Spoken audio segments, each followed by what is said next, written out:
Saat kita mendengar nama Uni Emirat Arab, apa yang terlintas di benak kita? Gedung pencakar langit yang menjulang tinggi seperti Burj Khalifa, pulau-pulau buatan yang megah, dan kemewahan yang tak ada habisnya. Dubai dan Abu Dhabi telah menjadi simbol kemajuan dan kekayaan di panggung dunia. Tapi, pernahkah Anda bertanya, apa yang ada di balik semua kilau ini? Adakah sisi lain dari cerita yang tidak pernah sampai ke telinga kita?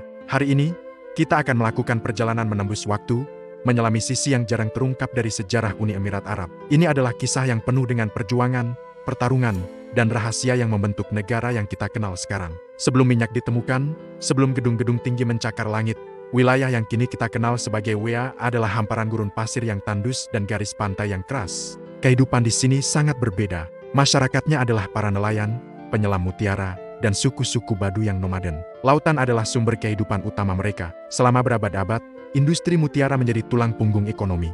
Para penyelam pemberani mempertaruhkan nyawa mereka, menyelam ke dasar laut tanpa peralatan modern, hanya dengan satu tarikan napas, untuk mencari butiran mutiara yang berharga. Pekerjaan ini sangat berbahaya, dengan risiko serangan hiu, dekompresi, dan tenggelam yang selalu mengintai. Mereka adalah pahlawan tanpa tanda jasa yang membangun fondasi awal kemakmuran wilayah ini. Namun, di balik romantisme pencarian mutiara, ada realitas yang lebih kelam. Pesisir ini dikenal oleh para pelaut Eropa sebagai pantai bajak laut atau pirate coast. Selama abad ke-18 dan awal abad ke-19, perairan Teluk Persia menjadi arena pertempuran sengit. Suku-suku lokal, terutama Kawasim yang berbasis di Ras Al Khaimah dan Sharjah, sering terlibat konflik dengan kapal-kapal dagang asing, terutama kapal milik Inggris yang sedang memperluas pengaruhnya di India dan sekitarnya. Dari sudut pandang Eropa, tindakan ini dianggap sebagai pembajakan. Namun dari perspektif lokal, ini adalah bentuk perlawanan terhadap kekuatan asing yang mencoba mendominasi jalur perdagangan mereka yang sudah ada sejak lama. Mereka hanya mempertahankan hak dan wilayah mereka. Ketegangan ini memuncak dalam serangkaian kampanye militer oleh Inggris. Pada tahun 1819, Angkatan Laut Inggris melancarkan serangan besar-besaran, menghancurkan armada Kawasim dan benteng-benteng mereka di sepanjang pantai. Kekalahan ini menjadi titik balik. Pada tahun 1820, para syekh atau penguasa dari berbagai emirat di pesisir dipaksa menandatangani perjanjian pertama dengan Inggris, yang disebut General Maritime Treaty. Perjanjian ini bertujuan untuk mengakhiri pembajakan dan penjarahan di laut. Perjanjian ini kemudian diperbarui dan diperkuat dengan perjanjian-perjanjian berikutnya, termasuk perjanjian gencatan senjata maritim abadi pada tahun ke-1853. Perjanjian inilah yang mengubah nama wilayah ini dari pantai bajak laut menjadi Trucial States atau negara-negara gencatan senjata. Secara efektif, ini menempatkan emirat-emirat tersebut di bawah perlindungan Inggris, atau dalam istilah lain, protektorat. Inggris mengendalikan urusan luar negeri dan pertahanan mereka, sementara para syekh tetap memiliki otonomi atas urusan dalam negeri. Era protektorat Inggris ini berlangsung selama lebih dari 1,5 abad. Kehidupan di bawah protektorat Inggris tidak selalu mudah. Ekonomi yang bergantung pada mutiara mulai runtuh pada awal abad ke-20. Mengapa? Karena penemuan mutiara budidaya oleh Jepang. Mutiara budidaya yang lebih murah membanjiri pasar global, membuat mutiara alami dari Teluk Persia kehilangan nilainya. Ditambah lagi dengan depresi besar tahun 1930-an, wilayah ini jatuh ke dalam kemiskinan yang parah. Banyak keluarga kehilangan mata pencaharian mereka. Ini adalah masa-masa sulit, masa paceklik di mana makanan langka dan masa depan tampak suram. Banyak orang yang hidup di masa itu mengingatnya sebagai zaman kelaparan dan kesulitan. Namun, takdir memiliki rencana lain. Roda nasib mulai berputar ke arah yang tak terduga. Pada tahun 1958, sebuah penemuan mengubah segalanya. Minyak dalam jumlah komersial ditemukan di Amsaif, lepas pantai Abu Dhabi. Beberapa tahun kemudian, pada tahun 1962, ekspor minyak pertama dilakukan. Ini adalah awal dari sebuah revolusi. Uang dari minyak mulai mengalir deras, mengubah gurun yang tandus menjadi lokasi konstruksi raksasa. Abu Dhabi, di bawah kepemimpinan visioner Sheikh Zayed bin Sultan Al Nahyan, mulai menggunakan kekayaan minyaknya untuk membangun infrastruktur dasar, sekolah, rumah sakit, jalan, dan perumahan. Sheikh Zayed memiliki visi yang jauh ke depan. Ia percaya bahwa kekayaan minyak ini bukan hanya untuk Abu Dhabi, tetapi harus dibagikan untuk kemajuan seluruh wilayah. Sementara itu, di panggung global, angin perubahan juga bertiup. Inggris, yang kekaisarannya mulai memudar pasca Perang Dunia II, mengumumkan pada tahun 1968 bahwa mereka akan menarik pasukannya dari Timur Suez, termasuk Teluk Persia, pada akhir tahun ke-1971. Pengumuman ini mengejutkan para penguasa Trucial States. Tiba-tiba, payung keamanan yang telah melindungi mereka selama 150 tahun akan hilang. Mereka dihadapkan pada pilihan, bersatu atau berisiko terpecah belah dan rentan terhadap ancaman dari negara-negara tetangga yang lebih besar dan lebih kuat. Inilah momen krusial yang melahirkan Uni Emirat Arab. Sheikh Zayed dari Abu Dhabi dan Sheikh Rashid bin Said Al Maktoum dari Dubai menjadi motor penggerak utama di balik ide persatuan. Mereka menyadari bahwa masa depan Emirat-Emirat kecil ini terletak pada kerjasama. Proses negosiasi tidaklah mudah.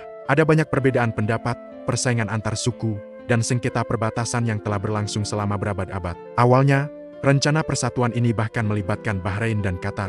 Namun, pada akhirnya, keduanya memutuskan untuk menjadi negara merdeka sendiri. Negosiasi yang intens terus berlanjut di antara 7 Emirat Russell States, Abu Dhabi, Dubai, Sharjah, Ajman, Amal Quwain, dan Fujairah. Sheikh Zayed dan Sheikh Rashid bekerja tanpa lelah, melakukan diplomasi dari satu emirat ke emirat lain, meyakinkan para penguasa lain tentang manfaat persatuan. Mereka berjanji bahwa kekayaan minyak Abu Dhabi akan digunakan untuk membangun seluruh federasi. Visi mereka adalah menciptakan negara modern yang kuat yang dapat berdiri sendiri di panggung dunia.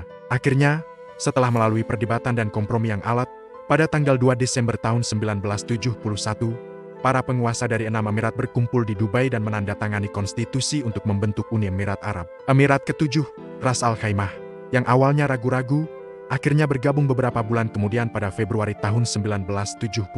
Lahirnya UE adalah sebuah keajaiban politik, sebuah federasi yang lahir dari kebutuhan untuk bertahan hidup, yang dipimpin oleh para pemimpin visioner yang mampu mengesampingkan perbedaan demi kebaikan bersama. Sheikh Zayed terpilih sebagai presiden pertama, dan Sheikh Rashid sebagai wakil presiden. Di bawah kepemimpinan mereka, UEA memulai perjalanan transformasinya yang luar biasa. Pendapatan minyak diinvestasikan secara besar-besaran untuk membangun negara dari nol. Sekolah gratis, layanan kesehatan canggih, perumahan modern, dan infrastruktur kelas dunia dibangun dalam waktu singkat. Transformasi ini begitu cepat dan dramatis sehingga sering disebut sebagai sebuah keajaiban di tengah padang pasir.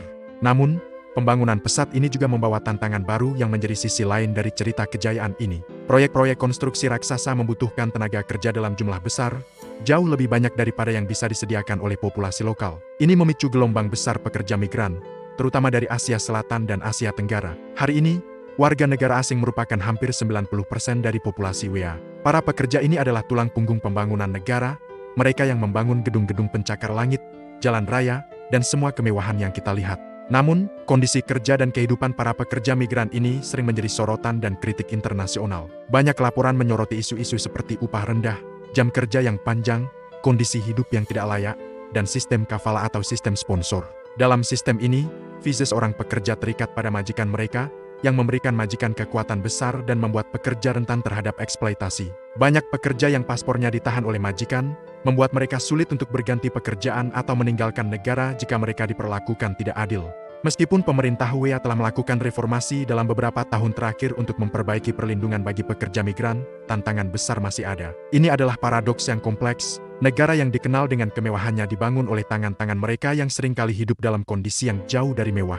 Jadi, ketika kita memandang cakrawala Dubai yang berkilauan atau menara-menara Abu Dhabi yang megah, penting untuk mengingat perjalanan panjang dan kompleks yang telah dilalui negara ini. Sejarah Uni Emirat Arab bukanlah dongeng yang mulus. Ini adalah kisah tentang perjuangan bertahan hidup di gurun yang keras, tentang perlawanan terhadap kekuatan asing, tentang kemiskinan yang mendalam sebelum datangnya anugerah minyak, dan tentang kepemimpinan visioner yang mampu menyatukan suku-suku yang bersaing menjadi satu bangsa. Ini juga merupakan kisah tentang tantangan modernisasi yang cepat dan dilema etis yang menyertainya, terutama terkait nasib jutaan pekerja migran yang menjadi bagian tak terpisahkan dari narasi UEA. Memahami sisi-sisi ini tidak mengurangi kekaguman kita pada pencapaian UEA, tetapi justru memberikan kita gambaran yang lebih lengkap, lebih jujur, dan lebih manusiawi. Kisah Uni Emirat Arab adalah bukti nyata bahwa sejarah selalu memiliki banyak lapisan. Di balik setiap fasad yang gemerlap, ada fondasi yang dibangun di atas keringat, air mata, dan terkadang, konflik. Dengan mengetahui keseluruhan cerita, kita bisa lebih menghargai kompleksitas dunia tempat kita tinggal. Terima kasih sudah menyimak perjalanan kita hari ini. Jangan lupa untuk subscribe agar tidak ketinggalan video-video menarik lainnya yang mengupas sisi lain dari sejarah. Sampai jumpa.